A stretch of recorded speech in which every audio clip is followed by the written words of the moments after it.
بسم اللہ الرحمن الرحیم۔ قربانی کی شرعی حیثیت کیا ہے، اس کا حکم کیا ہے؟ اس بات پر اتفاق اور اجماع ہے کہ قربانی اللہ تعالیٰ کے نزدیک محبوب اور پسندیدہ عمل ہے، اس میں کوئی شک نہیں ہے۔ لیکن قربانی کی شرعی حیثیت، اس کا حکم کیا ہے؟ کیا یہ واجب ہے، سنت ہے، کیا ہے؟ تو اس بارے میں آپ یہ یاد رکھیے، ائمہ ثلاثہ کے نزدیک قربانی کرنا سنت مؤکدہ ہے۔ علامہ ابن رشد کی تشریح کے مطابق ائمہ ثلاثہ کے نزدیک جو ہے قربانی سنت مؤکدہ ہے، اور امام اعظم ابو حنیفہ رحمۃ اللہ کے نزدیک مقیم اور مالدار پر قربانی کرنا واجب ہے، جبکہ صاحبین کے نزدیک جو ہے قربانی کرنا سنت مؤکدہ ہے۔ یہ تشریح جو ہے علامہ ابن رشد رحمۃ اللہ کے مطابق ہے۔ بہرحال یہ یاد رکھیے، ائمہ ثلاثہ کے نزدیک قربانی کیا ہے، سنت مؤکدہ ہے، اور احناف کے نزدیک جو ہے، جمہور احناف کے نزدیک قربانی واجب ہے۔ ائمہ ثلاثہ کی دلیل کیا ہے؟ سب سے پہلے حضرت ام سلمہ رضی اللہ تعالی عنہا کی وہ حدیث ہے جس کے اندر یہ الفاظ آئے ہیں، اذا دخل العشر واراد بعضكم ان يضحي۔ اس جملے کے اندر ایک لفظ آیا ہے ارادہ، وہ اسی لفظ ارادہ سے جو ہے استدلال کرتے ہیں۔ وہ کیسے؟ وہ اس طرح کی وہ فرماتے ہیں کہ یہاں لفظ ارادہ آیا ہے، اور ارادہ کا مطلب ہے کہ اگر کسی کو قربانی کرنے کا ارادہ ہو۔ اس کا مطلب یہ ہے کہ اگر کسی کو قربانی کرنے کا ارادہ نہ ہو تو اس کے لیے قربانی ضروری نہیں ہے۔ تو یہ سنت کی دلیل ہے۔ گویا کہ ائمہ ثلاثہ نے لفظ ارادہ سے جو ہے استدلال کیا ہے قربانی کی سنت ہونے پر۔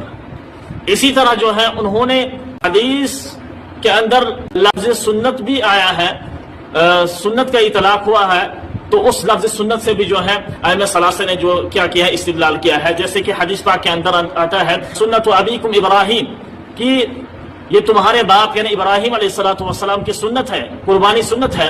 تو گویا کہ انہوں نے اس لفظ سنت سے بھی استدلال کیا کہ قربانی کرنا سنت ہے۔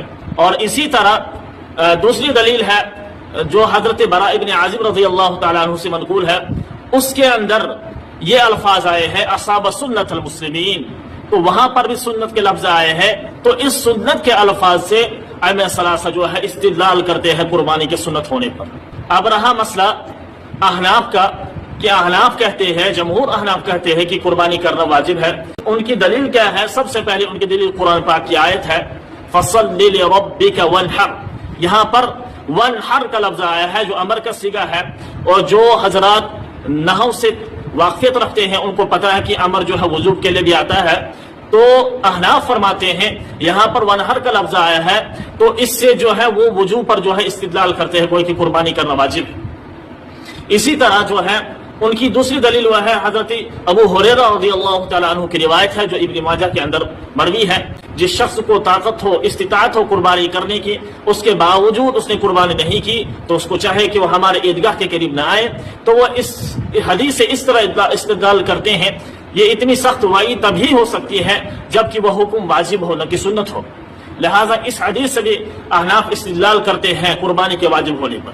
اسی طرح احناف کی تیسری دلیل ہے جس کے راوی حضرت انس رضی اللہ تعالیٰ عنہ ہے، بخاری کے اندر روایت موجود ہے، باب کتاب العیدات، وہاں پر جو ہے یہ الفاظ آئے حدیث کے من ذبح قبل الصلاة فلیعد، جس شخص نے نماز عید سے پہلے قربانی کی اس کو چاہے کہ پھر سے دوبارہ قربانی کرے۔